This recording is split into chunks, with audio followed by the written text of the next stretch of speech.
today we are going to be looking at how to leverage the local resources. And I really hope that you're going to engage each other and learn from one another. Just for the sake of those who may not know me, my name is Lucy Njue, and I am a proposal development consultant with 13 years of experience working with the humanitarian and the development sector. And in this period, I've been able to interact with different kinds of projects in different sectors, in health and nutrition, in education, in women empowerment, child protection, youth empowerment, among others. And I've also been able to work with various organizations in different teams, different types of organizations, international, local, universities, NGOs and such, and been able to really support various organizations in fundraising and in raising resources, in grant writing especially. And these sessions are just for me to share my experience and hope that, we get to learn from one another. So without much ado, I will proceed. And for today, I hope that we can look at some of the opportunities that are there, or the opportunities that the local resources present for us as the NGOs, as CBOs, and especially as startups. Look at some of the sources of funds and strategies that we can use so that we can take advantage of the local resources. And I would like to start with a quote by Mark Twain, which says that the secret to getting ahead is getting started. For those who have been listening to me, you've heard me say so many times the importance of starting doing something. As startups especially, we tend to register our NGOs, form our CBOs and our nonprofit organizations, and then we kind of get stuck, waiting for money, waiting for resources to come. And I think there is a kind of, when we're starting something, whether it's business, whatever kind of anything you start, at times when you're starting, you have a lot of energy, you have a lot of, psych, and until you start, and then you find it's a little bit hard, it's not as easy as you thought, and we tend to get discouraged. But the point is, keep doing something. And I keep saying, do, step by step, small steps each and every day, and let's do something. And for it's by, leveraging on the local resources that you're going to help us to at least take some steps that can prepare us, for the future, for bigger grants. And it's very possible, it's very doable. I have seen it work with many organizations. So let's get started, let's get moving. Let's see what we can use, what is available to us that we can use. So one of how I look at it, or the opportunities that we have right now, we have a growing culture of giving in Africa. There's a lot of, in the past, we have really been depending on the, like the international, a lot of international aid, a lot of external aid coming through to Africa. But the amounts, from the research that is going, the amounts are reducing day by day. And not just amount reducing, but the competition is also becoming very steep. And so you need, even as we look for resources beyond, we also need to look at how can we take advantage of the resources within Africa. And the advantage is that now we have a growing culture, we have a growing economies, a middle class that is coming up very strongly to support, some initiatives. And so those are some of the things we need to take advantage of, or we need to be aware of, that actually we can tap into the in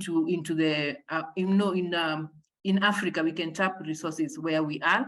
There's an increase in corporate social responsibility. I think right now almost every organization, every business, every corporate has a department that is responsible for social responsibility, and they're seeking to really do projects with social impact, projects that have impact. And so it's up to us as the people who are doing the social work to see how do we then take advantage of these resources, how do we make sure that we can work with the business sector also. So that's a huge opportunity for us. Of course, there is a growing social media and the digital space again that presents us with an opportunity to easily fundraise at low cost. Unlike in the past, where fundraising was such an expensive venture, you had to look for people, maybe organize events and dinners. So it was only left to a few. But even as a startup, you can actually run a campaign, in the digital space and be able to raise at least the starting amount, some amount of money for yourself. So that's an opportunity that, again, we need to see how we can take advantage of it. It's not just for the other people. It's for us. We may not have the skills, but we can ask for support through volunteers and get some funds through the online space and be able to take advantage of that space as well. And of course, as I say, local resources are very important for us as startups because it's what is going to help us to build our portfolios. We will not be able to benefit from the large grants if we cannot show what we have been doing, if we cannot demonstrate our capacity, demonstrate our impact, and it becomes impossible, almost impossible, to get huge grants. So we need to start where we are, utilize the resources that we can be able to easily access. Okay, it may not be that easy, but that we can access within easy reach, and then build our portfolios, and that gives us a platform to help us then seek funding beyond. When I talk of resources, you'll note I'm not using the word funds here. I'm looking at resources. So we are going beyond the cash, the funds, because it's a tendency to always think it has to come in cash form or in funds. So when I'm talking of resources beyond cash, we're looking at in-kind donations, because that's where at times we need to start. Time, asking people to give their time for free, it's all these resources that we are looking at. And we need to look at the different sources of local resources. Could be government, could be foundations, NGOs, corporates, and businesses like you've talked, and also individuals. And actually, there's a lot of support coming through from individuals right now. And so this is an area we need to think how to tackle, how to take advantage of individuals, so that, because at times people are getting tired of giving, people want to contribute and they want to give to people who they know they are very passionate. So unlike in the past, you will find there's more goodwill among individuals in terms of giving. So what are some of the general principles before we go to the strategies? The general principles that we need to have in mind when it comes to fundraising, and this cuts across all kinds of fundraising, it's that it's a people-to-people approach. Fundraising is about touching people. It's about, even when you are writing a proposal, which I teach a lot for those who have been in my class, it's about writing something that touches people, that makes people really see, this person has thought about this idea and it's a good idea, and it's an idea that has impact. So it's really a people to never forget that it's people, it's convincing people. So you have to bring yourself down into talking about things that stir kind of emotions and make people really want to support. People need to see your commitment, especially if you're going to the individuals. They need to see that you're really committed to your agenda. And that's why I keep saying you really need to start doing something about your idea and your vision, and you cannot afford to give up. So you need to show that commitment by going out of your way, by looking for partnerships, by looking for, doing something, giving your time, your energy and everything. Making personal contact is critical when it comes to fundraising. So you identify the people you want to approach, but also make a personal contact, not just sending emails and calls, but if you can actually do the physical meeting as much as possible, the better for you. And that's why networking becomes very key in fundraising, because it's in those fundraising, in those maybe meetings, conferences, meetings, that you get to have a personal contact with some of the people that you want to approach to support you. Fundraising is all about building relationships, networking. And lastly, what we forget is that you must be able to ask. You must ask people to support you. If you want funds, you have to ask. Just because you have a very brilliant idea, very, a good vision, it doesn't mean that the minute you share your vision, then people are going to support you. You have to actually say, I am looking for this and this kind of support. So that's where I wanted us to start. And then I go to all issues around your board. And I want to talk briefly about the board, because board members and committee members it's a very critical team for mobilization that we tend to not take advantage of. It's a resource. It's actually a key resource that you have. Now, as a vision bearer or the founder, remember you do not own your NGO or you do not own the organization part. Owning means, in terms of like companies where I can say, this is my company.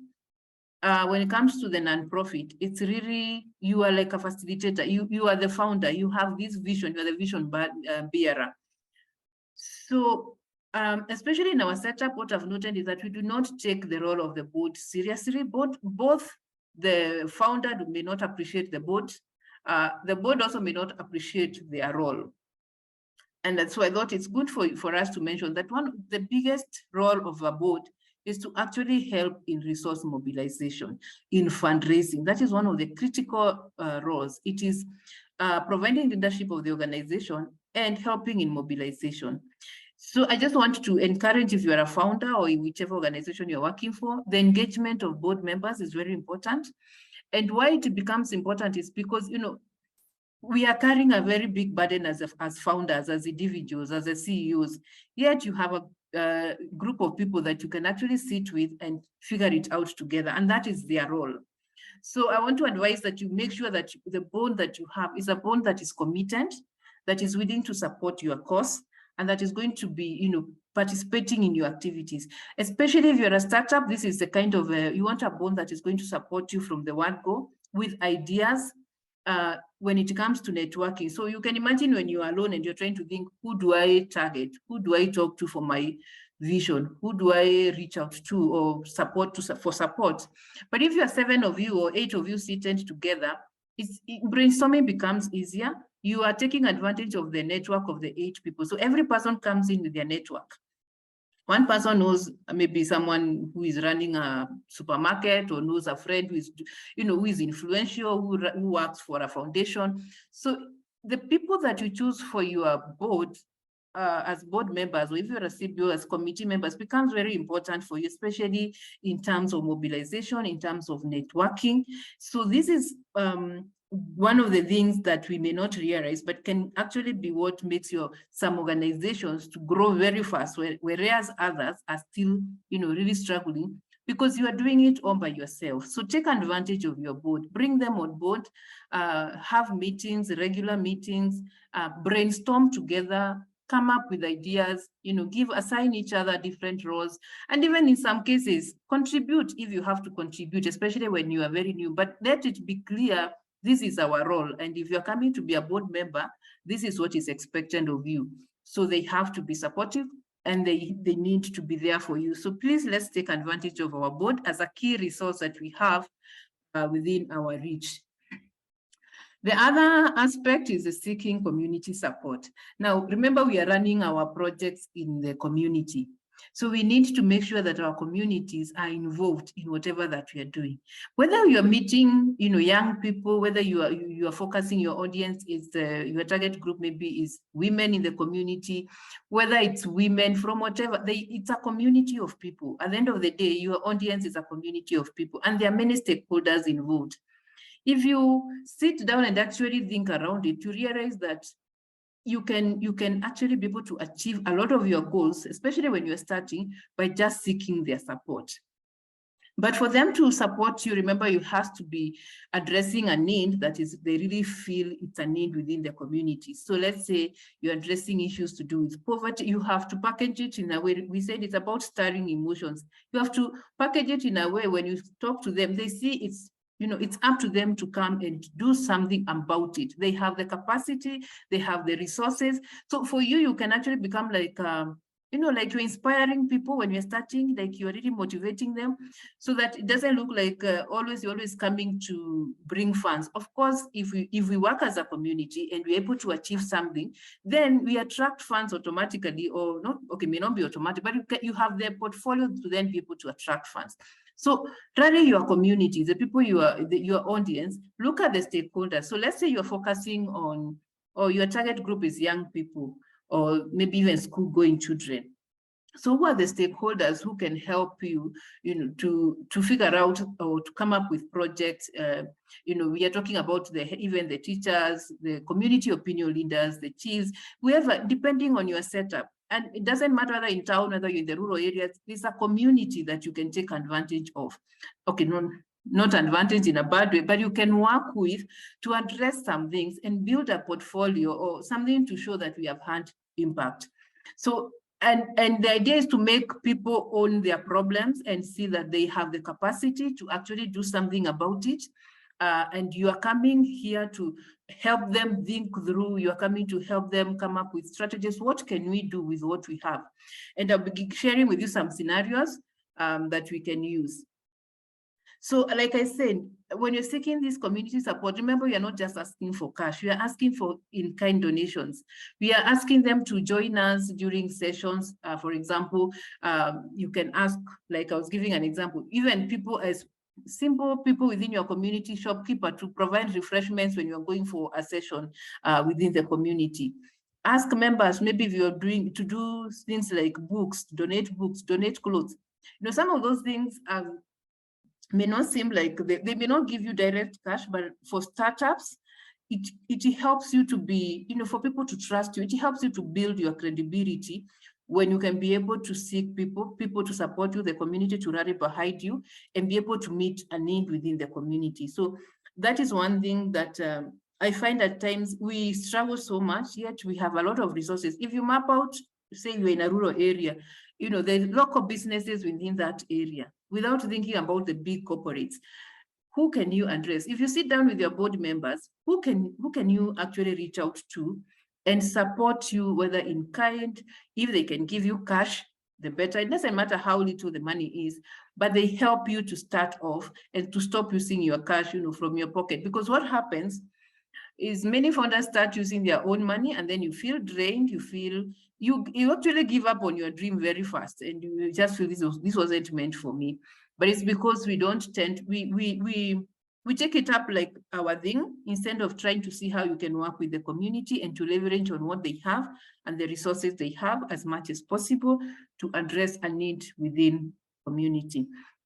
So I just want to give you some scenarios that we can help us to think outside the box and to be able to achieve some of our goals. So let's say you want to do adolescent sexual reproductive health trainings for school-going children within your community, and you don't have resources, but that is something that you really feel passionate about. You really want to do something about it.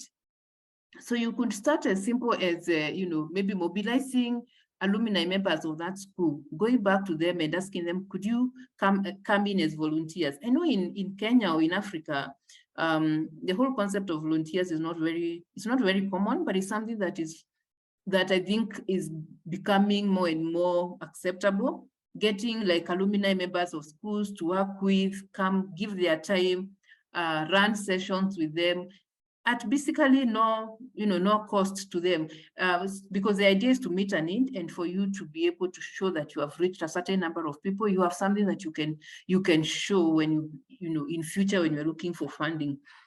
So mentorship programs can work very well. You can work with the religious institutions, maybe just do a meeting with them, do a simple training for the youth groups, and then start a program with them where they go to schools, teach this, educate or raise awareness on a particular topic. So that's what I mean when, especially for starting, using the resources that are available to you.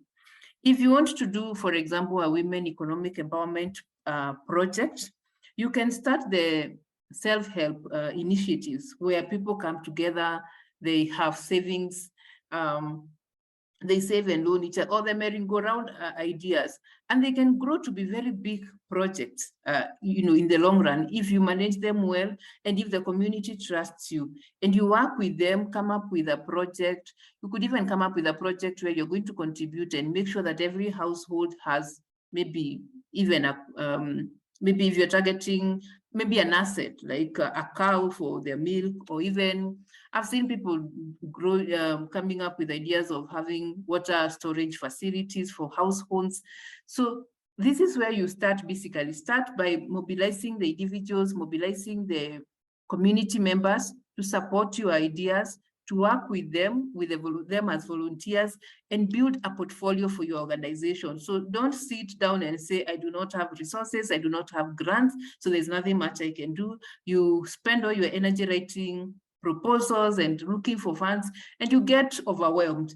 yet you could have started a project that, yes, it's low level, but it keeps you going, and it will grow slowly by slowly until you're able to then easily access more funding.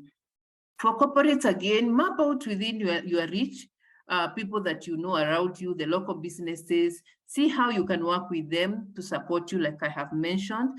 And I've seen a project like a CBO that organizes, attaches youth to the local artisans. So they get the youth who have finished maybe like Form 4 or even dropouts, and then they talk to the local people to support them, to help them to build a skill.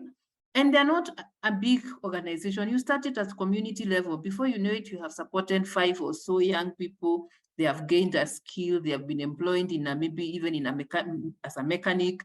They are doing something. They are earning some income. That's a success story for you to tell. So take advantage of such ideas. Think around, think outside the box, work with the corporates, the businesses, without thinking of the big corporate. Just think what is within your reach and see what you can do within your reach. If it's government, again, you can approach government people to help you with facilitate sessions.